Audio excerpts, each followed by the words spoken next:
everybody, welcome.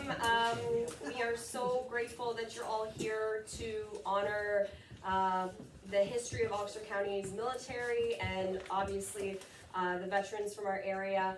We're very, very excited to have Stephen Smith here. We'll do a more formal introduction to Stephen's research and his position and his contributions to the area of military research.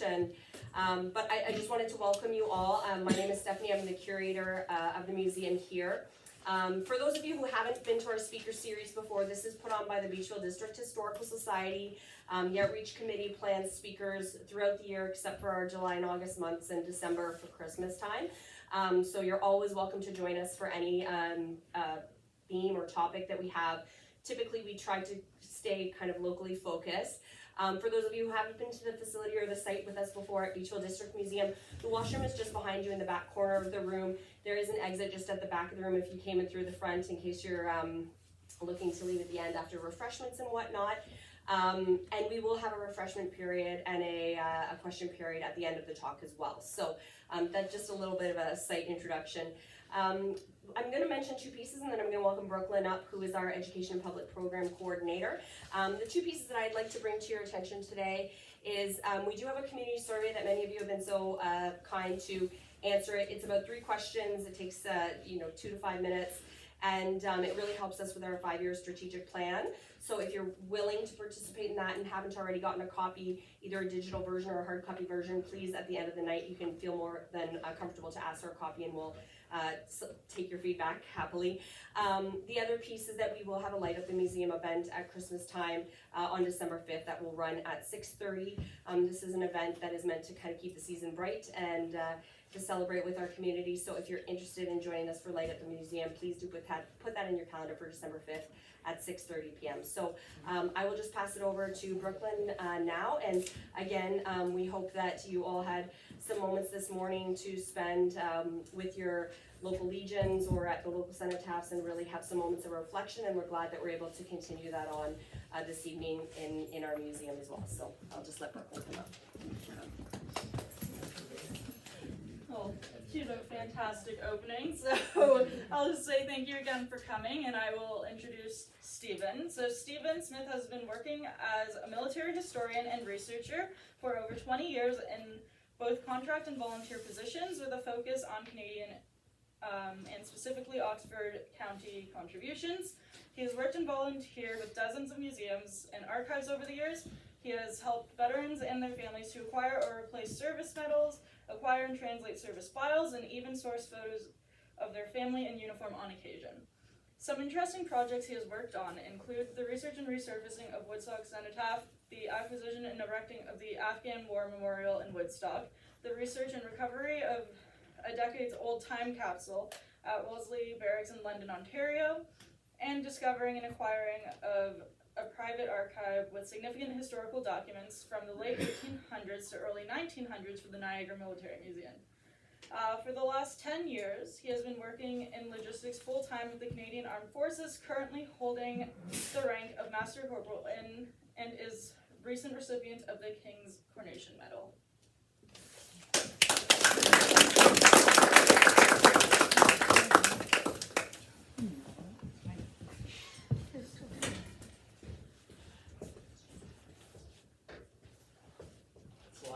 Too. Pretty sure I made all that up. There's a few of you who know that it's all true. Sorry.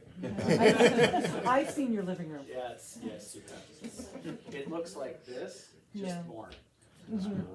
I have a rather extensive military history collection from Oxford County. Some of my artifacts date back to the very early 1800s, all the way up until the uniform that I wear today, which eventually will be an artifact, just like me.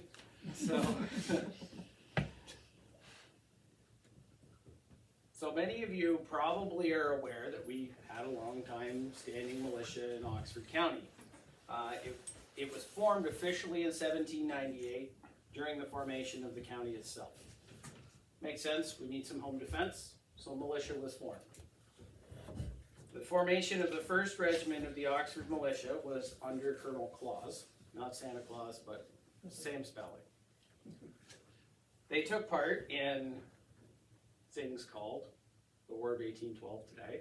I'm pretty sure they called it an invasion back then. So this one's in a lot of debate. Who won the War of 1812 was actually on my most recent military course, the topic that I had my entire group debate back and forth. Who won? Canada.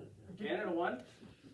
Honestly, if you walk on somebody's front lawn and they chase you off with a corn broom, the person with the corn broom won. And that's ultimately what happened in the War of 1812.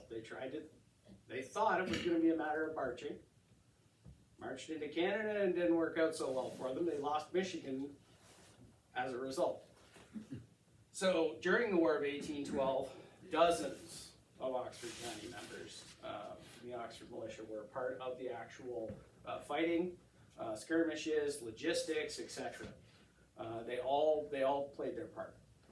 You can't have an army without feeding them. Some of you that are up on the local history here, MacArthur's raid came through this area, burning all the mills so that you couldn't feed your army.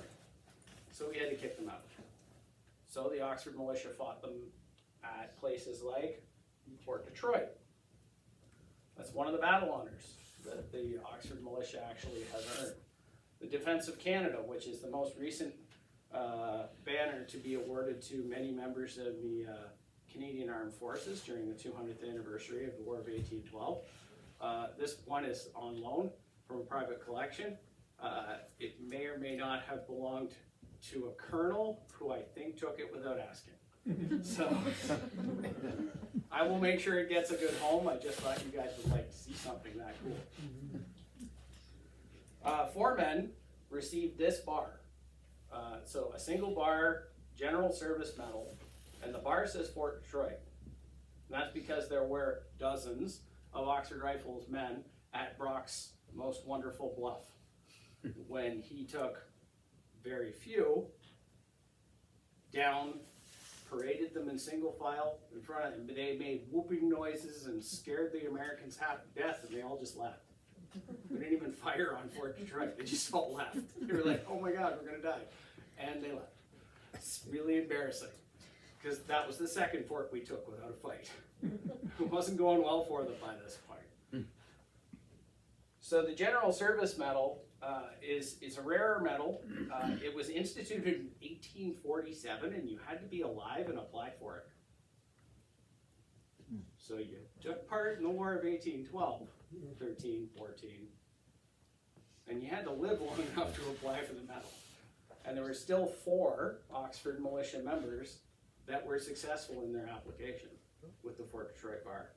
So while it's rare, the Oxford Militia was that big and that young that there were still that many alive in 1847 to apply for this medal.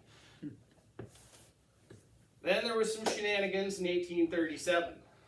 The most polite rebellion I have ever heard of. A very typical Canadian thing to do. Like the War of 1812, when we went down and politely asked the First Lady, could you leave so we can burn your house down? We had a rebellion, and it was surprisingly polite. Yes, there were skirmishes, and there was shooting, and there was bad things, and some people ended up on the end of a noose. They should not have done the things they did, according to the time. Treason was an executable offense, and it did happen. Interesting to note that one of the people who survived long enough to 1847 to apply for that medal was one of the rebels that was arrested in this rebellion. Pretty sure they forgave him pretty quick if he was allowed to apply for the medal. So William Lyon Mackenzie, his march started the ball rolling in early December. And by mid-December, the calling out of the Oxford Militia happened because they were massing over 200 rebels at Oakland, which at the time was in Oxford County. It's now in Brant, but it's Oxford County at this time. It's interesting to note that a lot of our military history changes with the borders of the county changing. So the last land battle of the War of 1812 was at Malcolm's Mill, which at the time was Oxford.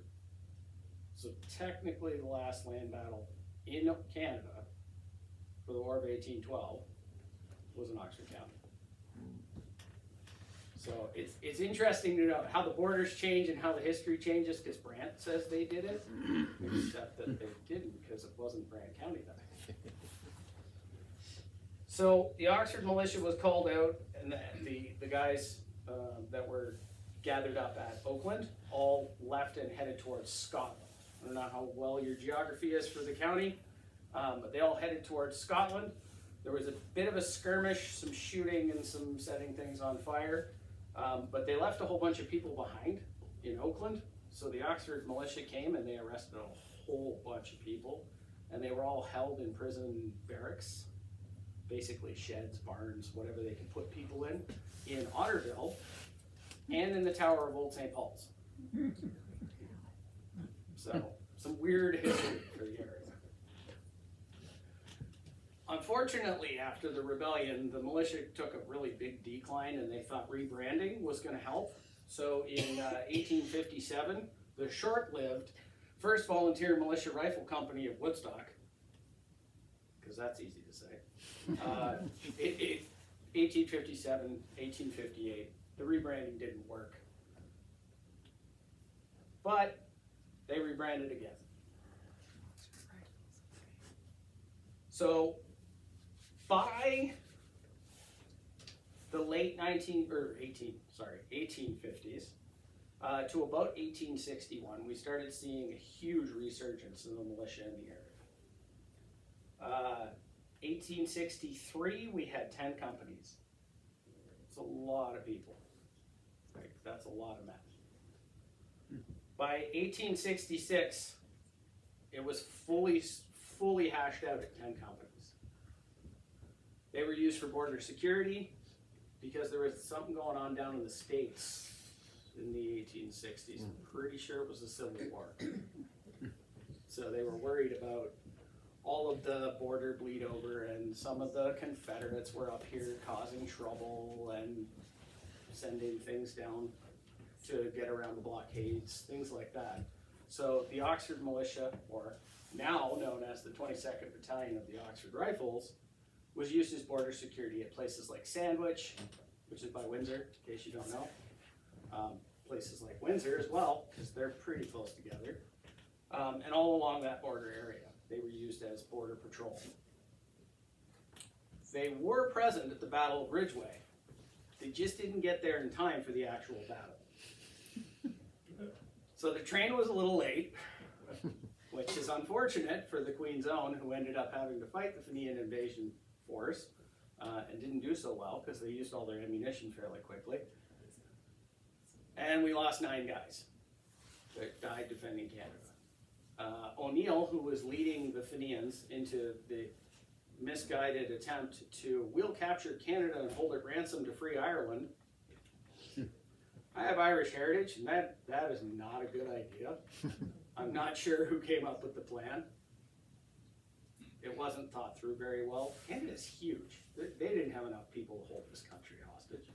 It's huge. So in June, when the Battle of Ridgeway happened, they said, "Hey, everybody we got to defend the borders." So the Oxford Rifles got on the trains, they went to Paris, they loaded more people, and they headed to Niagara Peninsula. They got there in enough time, though, that in the cleanup, they actually took 65 prisoners.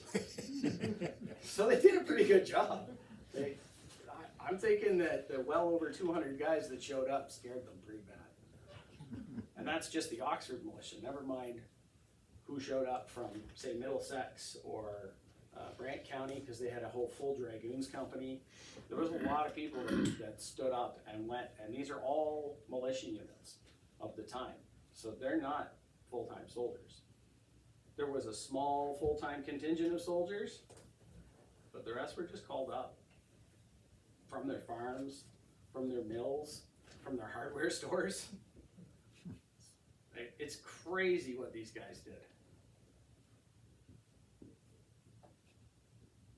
So this is some interesting pieces of history from that time frame. So on the right here is the land grant certificate that was given instead of paying them. So they volunteered, they took part, and they got a land grant. This one's to Erastus Burgess. Now Erastus sold his because the land that they gave him was not terribly good for farming. He used that money to buy the little place in Woodstock called Burgess Park, raised a bunch of horses. One of the horses won the Queen's Plate. Military history leads to social history, leads to the county's history. It's actually kind of crazy how interconnected these stories can get. So he was alive at the time that this medal was instituted. So in typical Canadian governmental fashion of the time, they decided that this medal would be created in January of 1899 for men who took part in a battle in 1866. I don't know how many of you are doing the math. That's 29 years, I think, if I'm doing that right in my head. 33? Okay, there you go. See, I don't have a calculator. I'm a new generation. It's terrible, terrible math. 33 years. Okay, think about that if a sergeant was 30 and the life expectancy at the time was 65. He might be alive. Might be, to apply. But you had to be alive to apply for it. Here's the surprising thing about this. Over 200 22nd Oxford Riflesmen were issued this medal. 200 plus men, which means we were fairly young or fairly resilient in this county. Maybe both. I'm thinking both. This medal was issued with 3 different bars. There was the Fenian Raid 1866 bar, the Fenian Raid 1870 bar, and the Red River 1870 bar. So they're all connected to potential Fenian raids throughout that time frame. The one that's the most rare, obviously, being this medal with all 3 bars, because the 1870 ones they overlapped, so geographically it had to be pretty close to where it was going on. There's 2 Oxford guys that actually got this medal with 3 bars, and there's only 12 ever issued. So it's kind of crazy how deep and unique the history of the county can get when you look at artifacts, or when you look at just a trinket, as some people call these, but that's someone's service. And every single one of these medals, every single one, was issued named, which makes my job as a historian so much more interesting. Because then I can start going down the rabbit hole and do the genealogy and look into the cool stories. Sometimes they're not so cool stories, but it can get very interesting very quickly. Now, the land grant being a payment worked for some, not so much for others.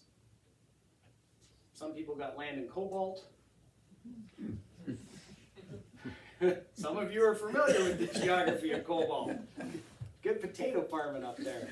Maybe, if you get the right plot, but they just chopped it all up and then handed it out in grants. They didn't actually go and do a survey and say, this is good for a farm. Would you like a farm? Here you go.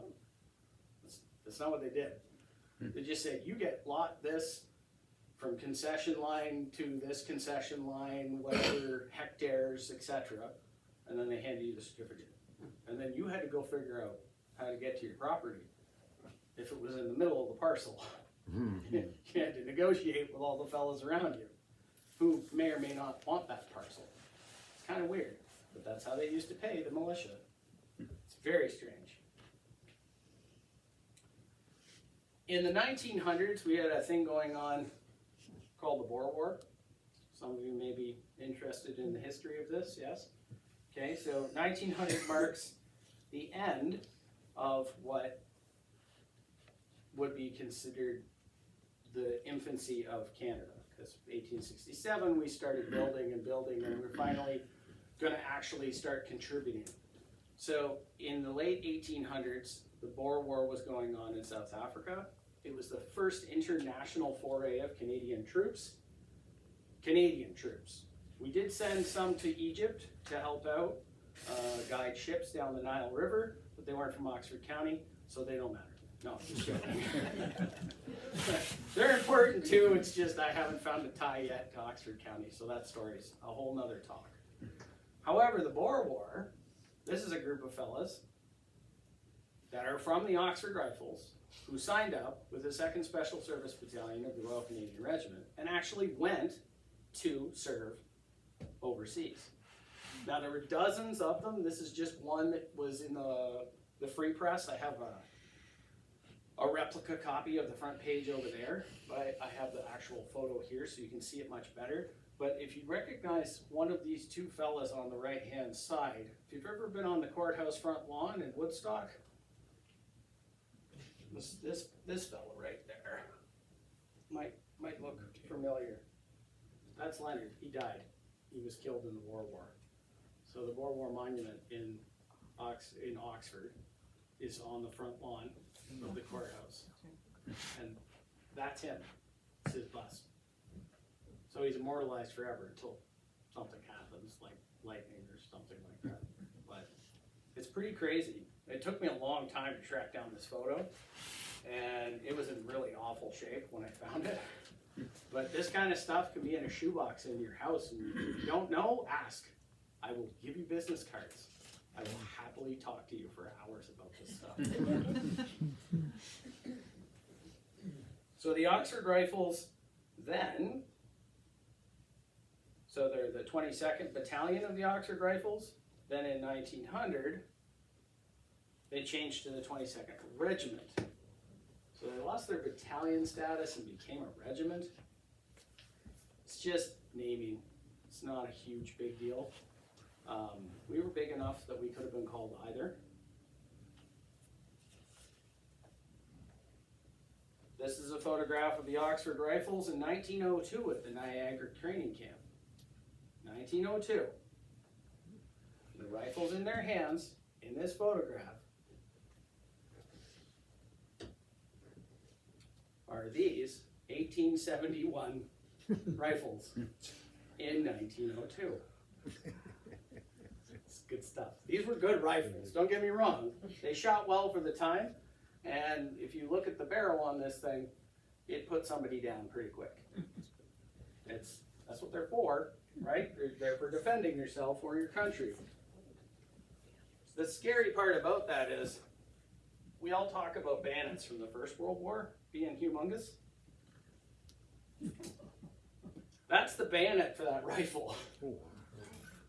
That can go through a horse. No problem.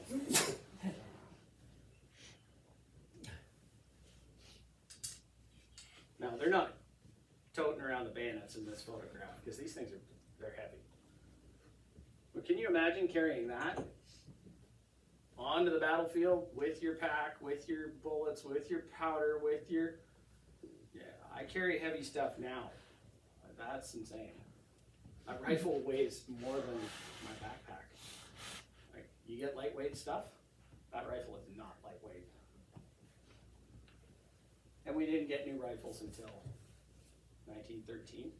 So we shot with these until 1913. I actually have the marksmanship rolls for them, and they were really good marksmen with these rifles. So when they got the new ones, they were even better marksmen.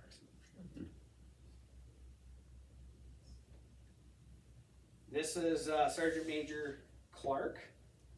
He is one of two Oxford Rifles chosen to represent the battalion or the regiment, where they were renamed, at the King's coronation in 1911.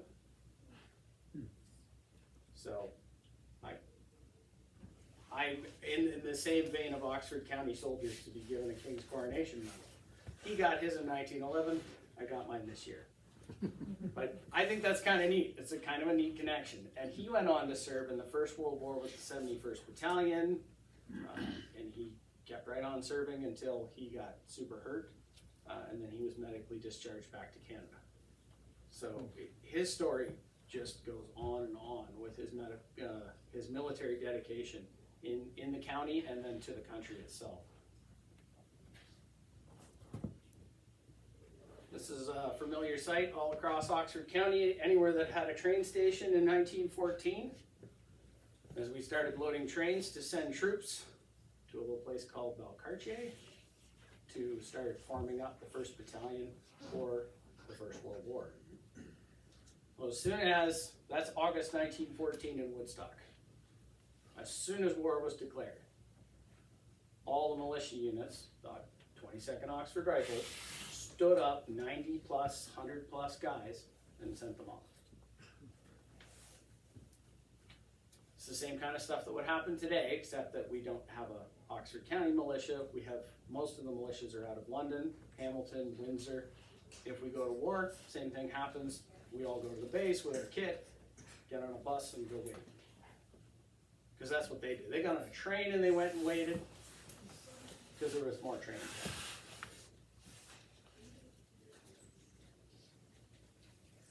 In 1919, unfortunately, they lost their 22, so they became just the Oxford Rifles. They were no longer called the 22nd Regiment of the Oxford Rifles. There's a lot of political around the loss of the 22. They were the older unit. They lost the 22 in favor of the Vandus in Quebec. There's some bad blood at the time. The newspapers were not terribly kind about the loss of the 22. It is what it is. Politicians make decisions. Soldiers just answer what they're told. So many guys kept on calling it the 22nd Oxford Rifles. Many of them. And even right up until it stopped being a militia unit, they would call it the 22nd Oxford Rifles. Some of them got into the habit of actually just calling it the Oxford Rifles. In World War II, they were called out home defense, and they formed part of the Pacific Defense Coast units, and this badge was prominently displayed on their tunics. So if you ever see a photograph of one of your loved ones and you're like, I think they were in the Oxford Rifles and I don't know what they were doing, and this, I know black and white doesn't quite look like this, but you see an odd sort of pie Trivial Pursuit sort of looking piece on the uniform, that means that they actually deployed to the Pacific Coast and were part of the defense of the Pacific Coast with the Oxford Rifles. They could have been moved to a different unit at the Elgins somewhere. But the Elgins ended up going overseas and actually fighting together in Europe as a unit. The Oxfords ended up staying here and being used as home defense, training, that kind of thing. We almost took part in the only invasion of Japan. Almost, but it didn't actually happen. It was very close, and then the Americans dropped the bomb and we didn't invade them. So there was plans that the Oxfords were going to go and actually take part in the invasion for Japan, because the Japanese took the Aleutian Islands and we thought we owed them for invading us. It's pretty fair. This is a picture of the Woodstock Driving School during World War II. The Woodstock Driving School's first 2 graduating classes were infantry units of the Oxford Rifles. They didn't teach them driving, they taught them shooting. That's what that bottom picture is. That's teaching them anti-aircraft shooting with a Bren machine gun.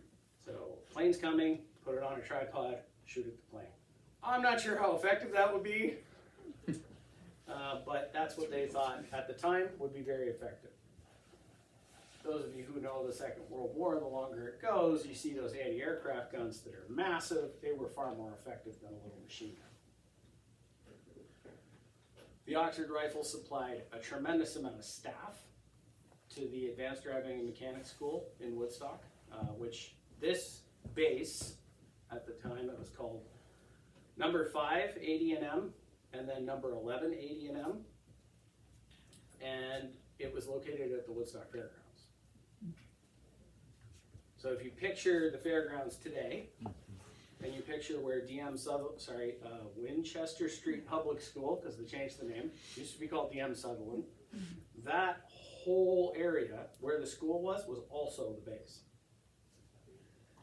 So there was H-huts and driving courses and all kinds of things, and they taught Bren gun, general purpose vehicle, motorcycle, and you can see the motorcycle picture there. They're pretty important to do dispatch riding and get messages to and from when your communications fall apart. They put over 10,000 troops through this school. It's played a significant role in the development of our troops and our army during the Second World War, all here in Oxford. And interestingly enough, the first commander of this base was also the first commander of Ipperwash, and his name was Farmer, and he ended up getting the Order of the British Empire. He was the telegrapher for the train station in Woodstock before the war started.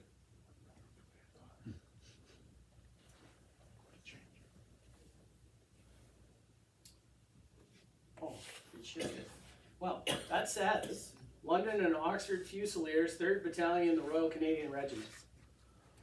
It's a mouthful, but that's what they became in 1954 during the reshuffling of all the militia units in all of Canada. So they were commonly referred to as the London and Oxford Fusiliers, and this was a badge that was supposed to be worn on their uniform, but it's a very short-lived badge, and I've only ever seen 2 photographs in decades of doing this of that on a uniform. Only twice, and both of them were sergeant majors. So I have a feeling they might have been prototype uniforms, where they were trying to get the tailoring down on where it was to be, so it was right about here on their sleeve itself, to indicate that they were the London and Oxford Fusiliers, Royal Canadian Regiment. So they still wore an RCR badge, but then they had this on their tunic to identify them as that 3rd Battalion, as opposed to the Reg Force battalions. They were the militia unit. Does that make sense? I see some of you saying, I don't get this, and it's totally okay. It can be very confusing. Obviously, in the 1950s, we had the Korean War. Oxford Rifles didn't take part in that, as the Oxford Rifles, but tons of Oxford men and women served in the Korean War. And we have lots of names on cenotaphs across this entire county to prove that we had men and women that were killed in those conflicts. In 1970, the Oxford Rifles garrison in Woodstock ceased to be. That was the end of them. They closed they mothballed the armories. It ended up becoming the Oxford County Public School Board building, briefly, until the Thames Valley, I think it's called the Thames Valley District School Board, took over Oxford, and they sold that building off. Thankfully, an investment company who takes care of it owns that building and takes very good care of it, and it's in very good condition. They're not all the armories across Canada are in such good care, and a lot of them are falling apart or torn down at this point. But some of them are a Hilton Hotel, so that's kind of neat. If you've seen the one in London, they turned the whole middle of it into a Hilton. That's pretty cool. So the Oxford Rifles Association was, anyone in the Oxford Rifles was in this association. This association was very strong and very active well into the 1990s. Yet again, kind of illustrating the longevity and the strength and the perseverance of our Oxford County soldiers. Are you aware that we had a cavalry unit? The 24th Grey's Horse was formed in 1908, and there are names of commanding officers who will ring many a bell. Davies, Mayberry, Ross, these are all Zora names. Part of why I brought this here, because, you're a little partial to this history if you're from this area.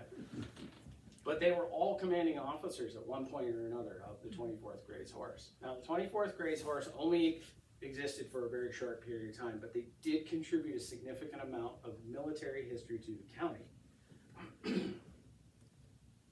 One thing I will point out, for those of you who know about badges, the one in the top right-hand corner is the actual badge of the 24th Grace Horse. This one in the left hand is not the 24th Grace Horse Cat Badge, even though in many resource books that have been printed for decades, it says that it is. It is not. It is the Ukrainian Canadian Veterans Association Cat Badge. It has been definitively proved as this, and I am going to bash it into everybody's head until I die because it drives me crazy when people try to sell me this as a 24th Grace Horse Cat Badge. I don't want it. I mean, it is cool. If I had one, awesome, but it's not a 24th Grace Horse Cat Badge. So that history needs to go away because the books are wrong, and it has been definitively proven that it is not 24th Grace Horse Cat Badge. They did get rebranded in 1921 though, and they became the 9th Grace Horse, not to be confused with the 9th Mississauga Horse. Starting to get how this history thing for military history gets super confusing super quick. So the 9th Grace Horse got their designation in 1921, and then they were actually ceased to do recruiting in the 30s, and then they stopped to be a thing in 1936. They are not perpetuated by any unit. So their history died when their cessation of their time was. The Oxford Rifles, however, is perpetuated by the RCR today, the 4th Battalion out of London. So their history still lives on. 24th Grace Horse, gone. Unfortunate. Now, they provided more than 50 men in the initial stand-up for that little trip that they got on the trains that we were talking about to Valcartier for the 1st Battalion in the First World War. So they did a lot during the First World War. Completely ignored by the Oxford County history books. I have no idea why. I think it's just because it's not well known. I know that the Mayberry family was very put out to find out that this is not a well-known regiment, and Colonel Mayberry was a fantastic human being. Dr. Mayberry was very nice about letting me look at some things and telling me stories and other things like that. One of the things I will point out is this is a story about the 24th Grace Horse. They were being used as local defense units, okay? In this case, they were at Port Burwell. Now, we don't worry about Port Burwell too much anymore. They have a submarine, they're fine. But during the First World War, they didn't have a submarine, so we had to send some troops. Well, they sent a lot of the 24th Grace Horse. This is a terrible story. I'm gonna warn you now. This is not a happy story, but this is how you find history. This is a newspaper about a fella named Walt Smith, not related to me at all. He was from Tilsonburg. He died by suicide while on active guard service at Port Burwell. So, he's buried at Tilsonburg, and he actually has his name in the Book of Remembrance in Ottawa, and it says 24th Grace Horse. So, anybody who tells me they didn't contribute to the defense of Canada, pretty sure this counts. So we're making it very clear, 24th Grace Horse made a significant contribution to the military history of Oxford County. Now, there were lots of members of Oxford County who served with the 1st, the 18th, the 34th, and then there's more. I'm trying to do this as Cole's notes. There's a lot of history in Oxford County. So this is the 71st Battalion. How many of you are familiar with the 71st Battalion?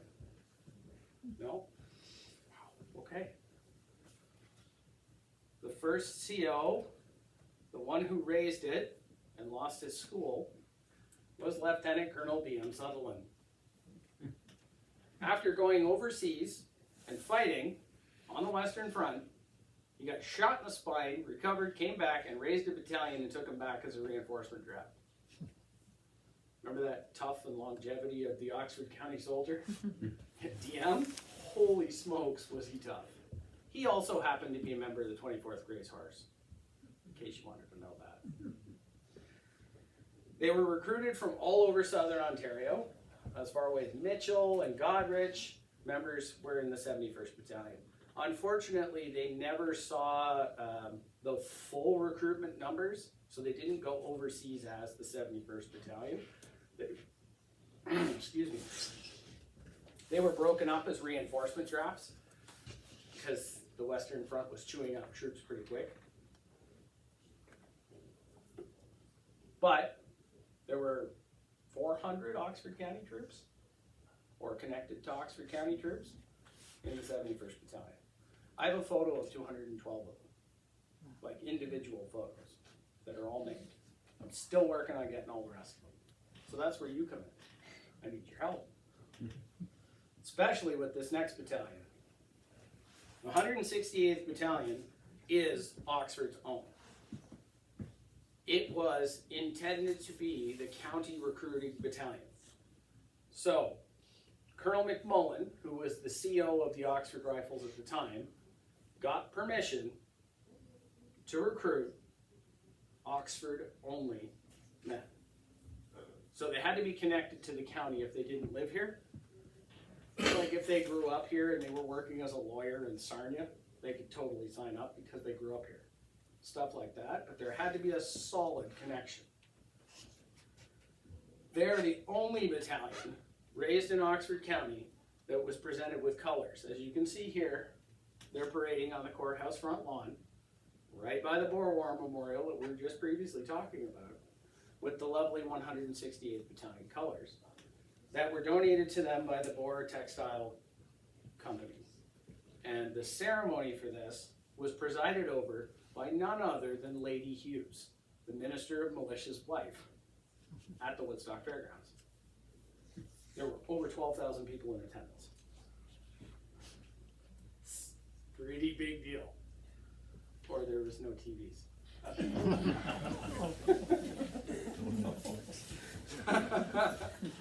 So these guys actually made it to England intact. They reached their recruiting numbers. They shipped overseas. They made it to England all in one piece, and they got broken up for reinforcements because a whole bunch of our battalions got cut to ribbons in an offensive. So they ended up getting parceled out into the recruit battalion, and off they went to other units because they couldn't keep them together as a battalion. There wasn't enough commanders. There wasn't enough officers because they were needed somewhere else because a whole bunch of them had died in the recent fighting on the Western Front. So it's kind of a meat grinder when you start getting into the history of these battalions. It was really awful. The numbers, the fatalities. There's a lot of misconception about the 168th Battalion referring to this as the Oxford Rifles. It is not. Only 20% of the battalion actually was recruited from the Oxford Rifles ranks. So the 22nd Oxford Rifles and the 168th Battalion existed at the same time. They can't be the same thing. They're two separate entities. We'll touch on that in a second. Because by the time, there's supposed to be a blank slide there. By the time the war ended, these guys had already been disbanded. They only existed in name. And to not lose the history of these hundreds and hundreds of soldiers who had fought, the government very kindly, after taking away our 22 designation, decided that they were going to allow the Oxford Rifles to perpetuate the 71st Battalion as part of the 1st Battalion Oxford Rifles, and the 168th as the 2nd Reserve Battalion of the Oxford Rifles. So that's when they became part of the history of the Oxford Rifles, not before 1919. They had their own history at that point. So there's a lot of people that I've talked to over the years that talk about the Oxford Rifles colors. It's the 168th Battalion's colors. Rifle regiments do not have colors. They paint their battle honors on their drums. It's a matter of very sticky heritage things and the way that rifle regiments do things and the way that infantry regiments do things. So keeping the history clear is kind of important. So yes, they perpetuated their history, but it wasn't their colors. It was the 168th Battalion colors. Now, interesting story time, in case you were bored. The Fenian raids, we talked about this, that happened in June of 1866. This fellow right here is from Zora. Okay, that's Malcolm Mackenzie. Malcolm's parents died and left him and his brother the farm. So he didn't want to farm. So he said, hey, to his brother, you want to lease my part of the farm? So he worked out a thing with his brother, leased his brother the part of the farm that he did not have any interest in, and he went to university with the money that he got from the lease. Smart kid. Well, he wasn't really a kid. He was just over 20 when he did that. So that's pretty late to be going to university back then. It's pretty late even now. I mean, their kids are graduating at 17 years old at this point. My daughter's in university right now. She's 21. He's 27 when he's heading off to university. It's okay. He was very industrious. Unfortunately, as industrious and patriotic as he was, he went and joined the No. 5 University Company of the Queen's Own Rifles, and there was an invasion that year. And No. 5 Company of the Queen's Own Rifles University Company, they were at Ridgeway. And Malcolm has the distinct honor, or not very distinct, I don't know how to put this, because he died by being shot through the heart at the Battle of Ridgeway. That's the first military monument in Oxford County. And it's in dedication to one of our citizens who was killed defending our country in 1866 on the Niagara Peninsula. The monument was raised and paid for by public subscription of 10 cents each. And a lot of people think that's Joe Boyle's monument. It is not. I like the fact that people want to think that Joe Boyle was a hero and everything, and it's wonderful. They share this monument now out of convenience for the situation at the time. However, the monument was originally put up to honor this man.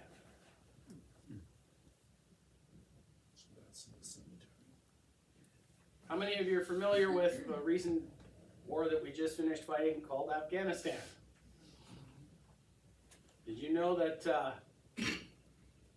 Alexander McKay, born in Zora, worked as a blacksmith, enlisted in September of 1864 in Hamilton with the British Regular Forces, with the 47th Regiment of Foot. At the age of 22, he had dark brown hair, hazel eyes, and he was 5'11". So everybody who tells you they were short back then never met this fella. Okay? His next of kin was Robert. Don't know if anybody knows Robert. Apparently a nice fella. But don't think any of you were around in 1864? No? Nobody remembers Robert. Okay. Well, he rose to the rank of sergeant. I don't have a photograph of him, unfortunately. I guess they would have been rather expensive at the time. Maybe getting a painting done wasn't in the cards for him. If you read his service file, he definitely enjoyed his time in the Army. He had his pay stopped a few times because he did some stuff. It involved alcohol. But he was in Kandahar, and he is currently, to my research, the first Oxford County Afghanistan veteran. And he holds the General Service Medal or the Afghan Service Medal 1878, 79, 80 with the Kandahar Bar, and he's entitled to the March to Kandahar Star. This is a very, very, very rare set of medals.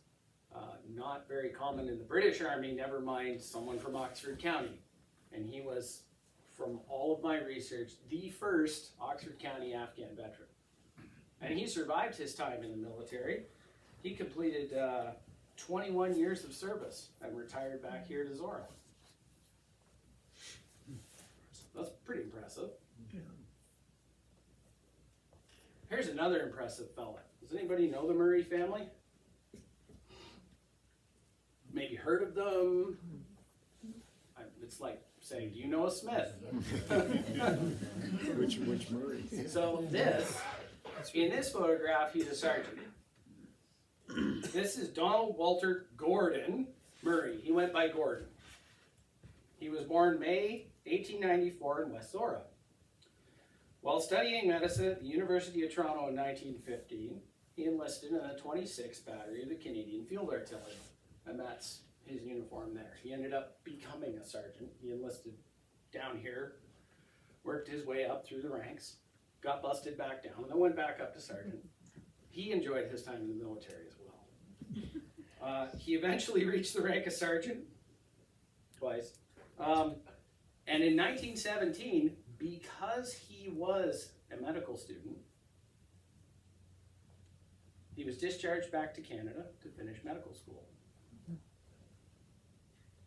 If you think about this, he was going to medical school, didn't join the he didn't join a medical unit, he joined the artillery. D.M. Sutherland was a doctor and joined the infantry. These guys were dedicated to serving their country any way they could. In his case, somebody found out most of his medical school was finished. He came back.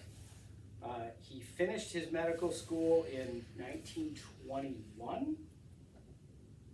And in 1967, when they restructured all of the Canadian honors and awards, Dr. Gordon Murray became one of the first companions of the Order of Canada. He came from near Harrington. Harrington? Excellent. Now, his story is crazy awesome. I'm not going to tell you all of it, it'll take us most of the night. But his biography is available. It's called Surgical Limits, The Life of Gordon Murray by Shelley McKellar. It's an absolutely fantastic read, but surprisingly for a biography. He pioneered some cardiac surgery techniques that have kept some people alive that we know. He also was instrumental in one of the first developments of the kidney dialysis machine. Like this man had significant contributions. And I found it by doing his military research, like doing his study that way, and then found him by accident. I had no idea. So I always try to tell his story too. Because these people need to be told, because military history leads to social history, leads to the development of your community.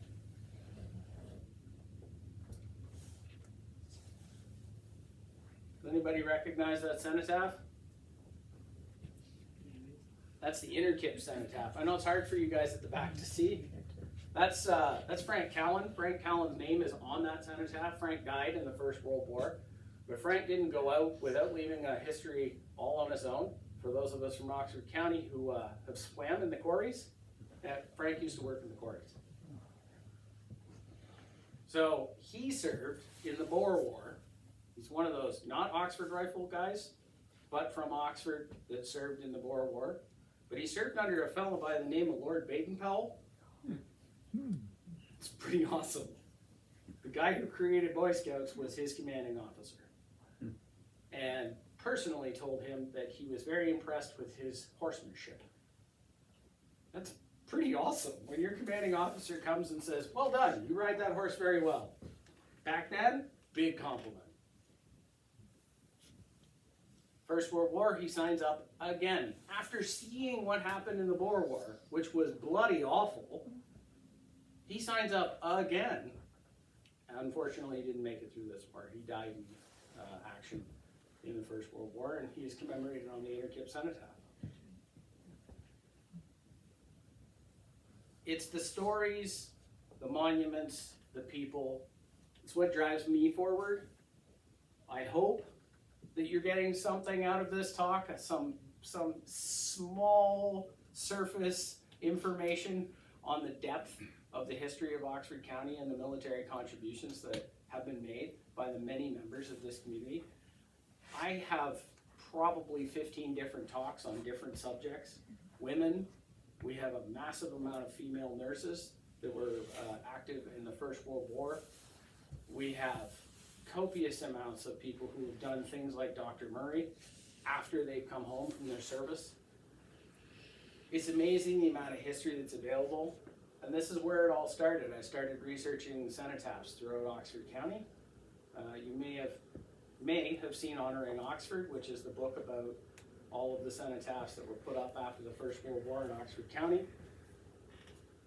I was part of the research team for it because I did the research for the Woodstock one, and then that led me to researching Beachvilles and Ingersolls, which are more modern.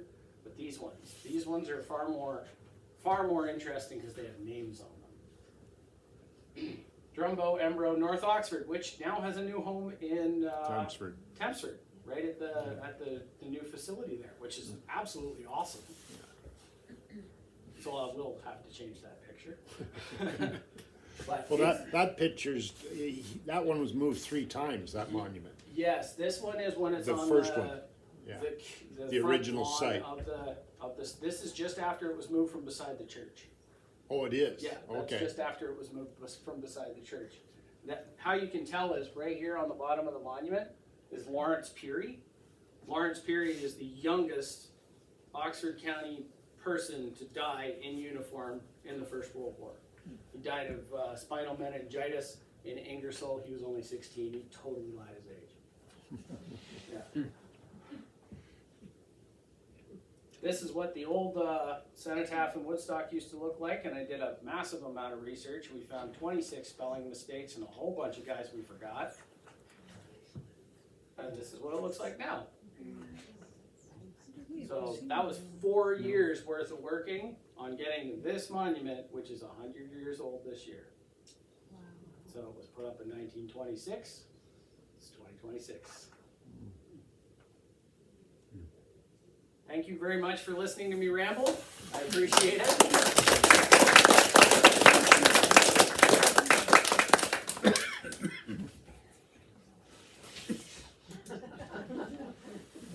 Should I say I'll take questions now? 400 hands go up. All right, fire away. Who's got questions? Ken? How many new names did you add on the Woodstock cenotaph? I think it came out to 32, and there's still 3 that we missed. My grandma Mindler, she's a Turner from Woodstock, so there's 3 Turners on there.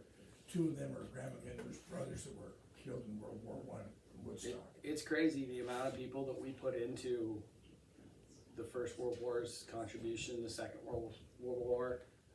There's a name on Woodstock's monument. He served it all the way through the Italian campaign, through the Western Front, into Holland, and into the occupation forces in Germany. He survived the Second World War. Everything was going great. Stayed in the Royal Canadian Regiment, went to Korea, died. He's one of our guys on the Korea. He was killed in Korea at the Battle of Little Gibraltar, which I actually met his commanding officer. He was a very nice guy. So if you want to research a relative that was in the First or Second World War and get their service record, how Yep. do you do that? Is that a simple answer? It's a very loaded question. I will pass these out. If you want a business card, go ahead and take one.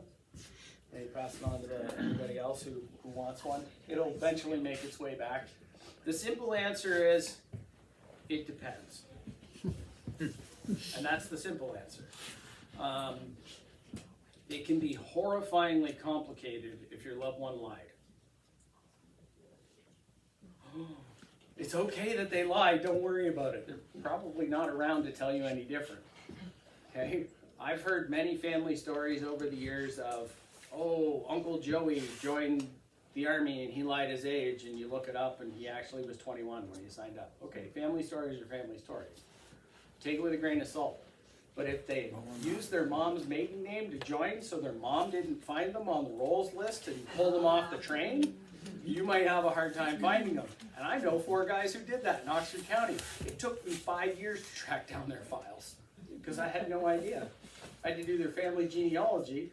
Thankfully, the ladies at the Genealogy Society there in Woodstock were very helpful.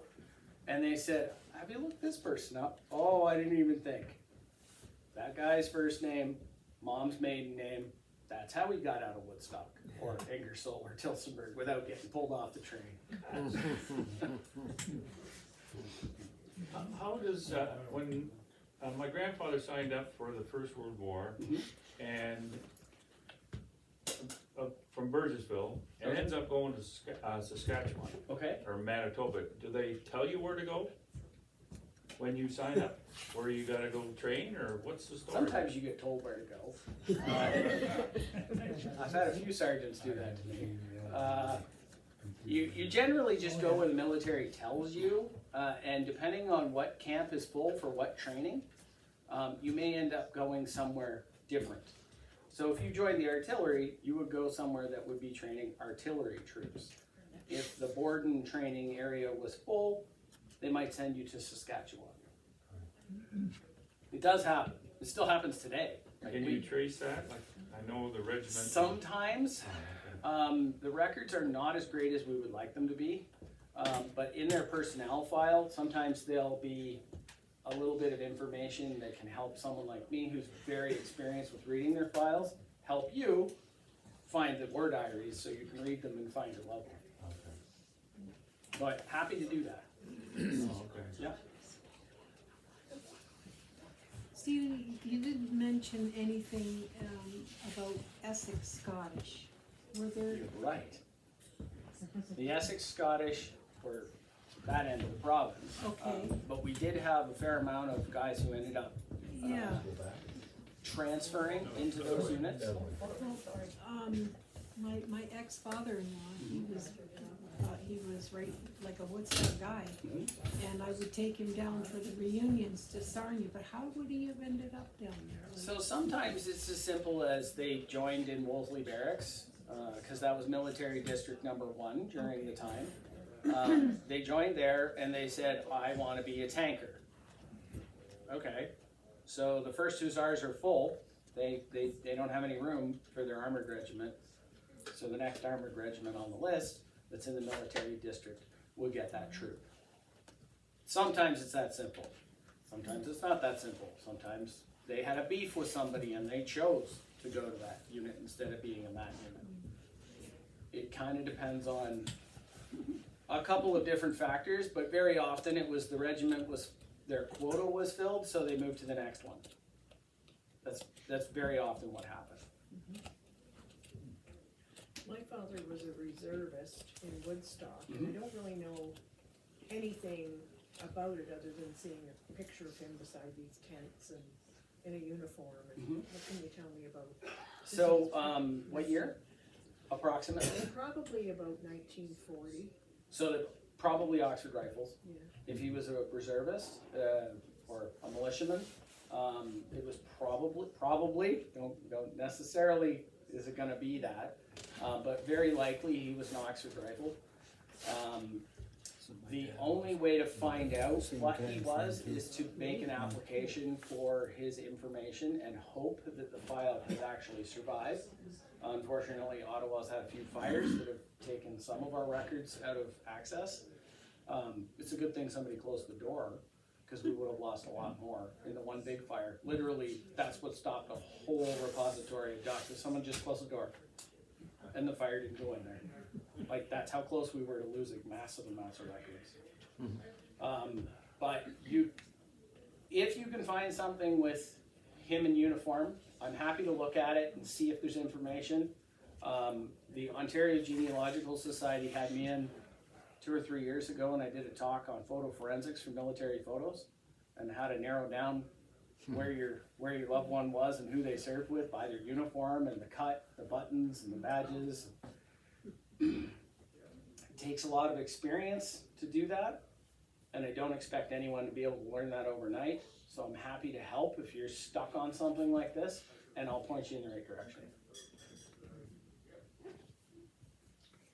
Is there a relationship between the 3rd RCRs and the Elgin Regiment? Yes. Because I know they alternated every other year at Yes. St. Paul's and then St. Thomas, and of course I was just young and didn't have anything to do with it. You're talking about the ongoing Elgin Regiment Yeah, reunions that, yes, yeah, yes. so they did swap them back and forth between the St. Thomas facility and the Woodstock Legion. Especially when the armories closed in Oxford. And it was because so many Oxford rifles ended up in the Elgins. Like my own, my first cousin's father, what is that, great uncle? Your uncle. Great uncle. So my great uncle was the Elgin Sergeant Major. And he was an Oxford Rifle and then transferred into the Elgins. And I can't find why in his records. It's just all of a sudden, there's a big blank spot and then he's in the Elgins as the Sergeant Major. And I'm like, okay. There's absolutely no documentation. No idea why. But a lot of guys ended up getting sideways transferred. It may have been to bring their numbers back up so that they didn't fall apart as a unit. Because if you go below a certain number of troops, they actually will put your unit kind of out to pasture, and you may never get back up to recruitability or operational strength, and then they end up mothballing your unit, and you lose all your history, and so that does sometimes happen. Well, this was post-war. Oh yeah, the That reunions still went wasn't- for, they went for years. That Oxford Rifles Association, they were part of arranging those reunions. The Elgin Association and the Oxford Rifles Association worked together well into the 90s. They were doing reunions. Yeah. But there's not a lot of records, unfortunately, from that. If you find them, I'd be interested. If I have some things, could I give them to you? I'd be happy to scan them or however you want to deal with them. Yeah, absolutely. I recently been going through my late parents' things, and I found some medals. They're from my father's side of the family because they're with his stuff. I have no idea who they were. There's a name on them that I'd never heard before. Okay. I'm the last of my family. Obviously, I don't want anybody to throw them out because that would be awful. Is there a way to like repatriate them to the military, or what happens This is to a medals? terrible answer, but sometimes. They Such a just go terrible out. answer. You can see that when you all have a chance, please come and look. This is all my personal collection. All of this. This was rescued from a dumpster. This was rescued from a dumpster. This is one of the First World War recruiting depot flags from Woodstock that was going in the garbage. It's now in my collection. I have a whole bunch of medals and things that families have given me over the years because they're the last of the line. They know that I'm going to care about them. My son's an honors graduate in history from Laurier University. So I have a little bit of a succession planning for my collection, which is kind of important when you have a large collection like this. This is my father's stuff. So I definitely take care of people's stuff, and I don't keep it and make money. I keep it and use it for educational stuff. Eventually I will explode with capacity. It will happen. Fortunately, I don't have a wife, so it makes it easier for me to make decisions. That was awful. I'm really sorry. No. I wanna go back to that question. Sure. So what's the most, so I am in the same, okay, so what's the most respectful thing to do with, So this is like more of a conversation than just this. yeah, but and if in you- your opinion, what's the most respectful thing to do? So, my dad's army bag Mhm. is sitting in a Legion in where he's from, and that's where Nice. I've left it. But I've got all kinds of other Okay. things that I don't know what the most, like, is it give it to a museum, is it So like that send could it back to the government, I don't know. Well, the government doesn't want your stuff. Okay. I mean, if you've had it this long, they probably don't even know you have it, Yeah. which is better for you. Because I've met some veterans that took some souvenirs that it's good that the government doesn't know they have those as souvenirs. I'm not gonna tell you who they are and what it was, It's okay, yeah, I but understand. it definitely is something our current government goes, oh, you're getting a timeout. Yeah. So, just be aware that I will never talk you into something that you're not comfortable with. Yeah. But I will tell you every possible option.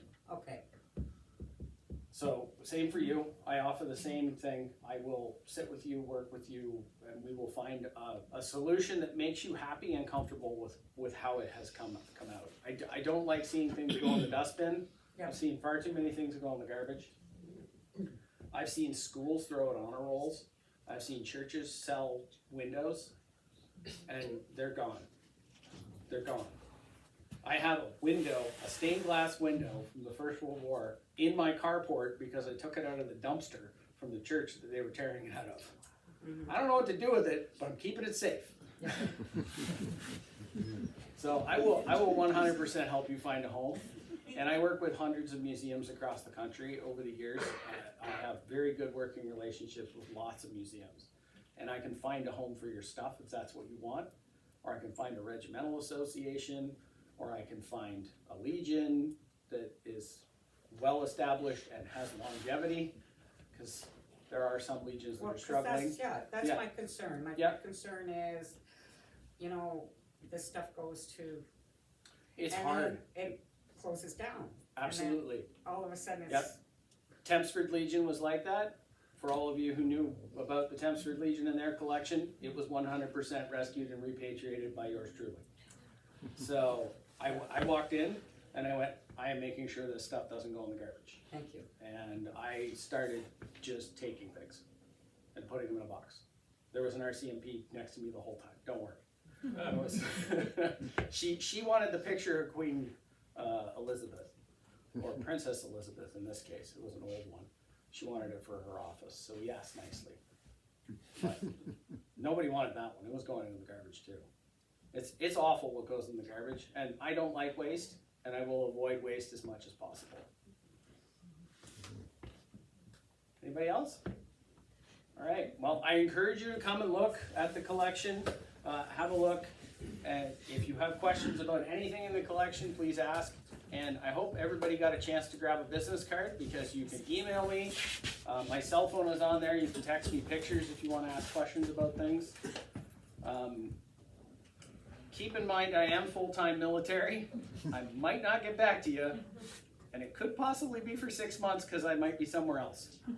Okay, that's generally, if I get deployed, it's in the 6-month range.